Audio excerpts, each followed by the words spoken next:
Coach, Tanner's had so much durability, but if something were to happen to him, is it clear who would go in for him? No, I don't think it is clear right now. I think both of the young men have done a really, really good job and have really grown a lot as a quarterback. But I think it might depend on the situation in the game. I think the opponent could matter too, with which one of them goes in at that point in time. So we're just kind of playing it by ear and watching them continue to develop. Does the moving pieces on the offensive line change how you approach or what you could do to start a season? Moving pieces by Just the turnover along the offensive line. um, I mean, I think that it's a little different than having those guys with all that experience. There wasn't a whole lot those guys hadn't seen together with it, so we're less experienced there with that type of stuff. But we got to run our system. We got to run our run plays that we believe in, and we got to make them go. But is there going to be some growth there? I think sure. I think that would be unrealistic of me to think that there isn't going to be some growth there, and there isn't going to be something that maybe they haven't seen yet that they're going to gain an experience with and get it right the next time. What have Mo and Trey showed you in training camp coming back from the injuries? They're both very good football players. They're super young men. They work really hard. All those things that I remembered about them are still there with them. I think they're both ready to go.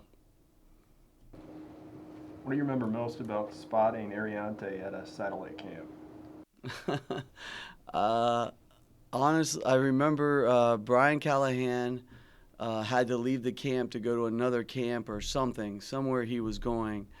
I remember that it was about 105 degrees, and I remember him coming up to me before he left, and he said, "Hey, you see the guy in the blue shorts?" And I'm like, "No, where?" And he pointed him out to me. He goes, "Make sure you put eyes on him." Throughout the camp, and so I was watching him, and I just remember that he was very athletic. He seemed like he enjoyed what he was doing, which is always important to me. I want guys who love to play football. He was athletic, and then I remember watching him for a little while, and then going over to Coach Fleck and saying, "See the guy in the blue shorts? Go take a look at him." And then he liked him too, and we were standing there talking, and we were both like, "I don't understand why he doesn't have a lot more." We had Googled his name by that point, and but we were like, "We like him. Let's go." So. What are your expectations for Dalen and Brevin with the season just less than a week away? Well, we really need them to be really, really good players. And they're both more than capable of that. I do think, though, that with everybody, it starts, you gotta be able to do it in practice consistently, right? And then you don't always do it immediately in the games right away with them. So I try to I don't want to say the word patient because that's not the right word, but I want to also have realistic expectations. Having done this as long as I've done this, I usually am pretty good at saying, hey, this guy's going to be a really good player. The thing that I'm not great at is predicting exactly when that's going to happen. So I'm hoping we come right out of the gate flying with both of them. But I know that's not always the case with every young man. I don't think it's a matter of if, I just think it's a matter of when with both of those guys that you're talking about. You coached Tanner previously for 3 years. Now you're reunited with him after a couple years away. What's his growth been like? What difference have you seen? Yeah, I mean, he's more mature, right? He's older. He's seen more things. he understands the game a little bit better than he did than when I was here before. He's always been a real student of the game and really into it, but he understands it more with it. I think, though, the biggest thing for me with him now is that, when I was with him before, I'm always really guarded with the quarterbacks, especially when they're young. There's just they get way too much credit when things go good and way too much blame when things go bad. And so I think for young men at that position, that always makes me a little nervous when they're young, how they're going to handle the bad, because there's always going to be some adversity, always, with it. But now that he's older, I'm not as worried about trying to protect him that I was when I was here before. I was always really guarded with him. With your top 3 quarterbacks, what would your evaluation be going through camp as to the accuracy with which they're throwing the ball? Yeah, it's been pretty good. Honestly, we keep track of their completion percentage, adjusted completion percentage, whatever that is. I don't know. Daniel can probably explain it better, but they hand me these charts with it, and I know what I'm looking for, and they were all in the high 60s in training camp, and we break it up into 7-on-7, and then we have a team, and then we have really scrimmage situations, and we keep track of it and that, just to see if there's any variance with it. So I've been pleased with their completion percentage, which is an incredibly important statistic for a quarterback. Accuracy is everything. If there's a funny thing about the game of football, it doesn't matter how far you throw it. If the ball is incomplete, it comes back to the original spot that it was at, right? So we've got to complete those passes. How has Ottman Bell developed, back to, I guess, 2019, your last time here, to now? Yeah, Chris, he's definitely ahead of where he was in 2019. I knew in 2019 it was interesting with Chris because he was a good player, right? And he made a lot of big plays for us in that season. But Chris wanted to be the number 1 guy, right? And which I appreciated that about him. And I can remember having a conversation with him in the middle of the 2019 season, and I was like, hey, I know you want to be number 1. And he's like, yeah, I do.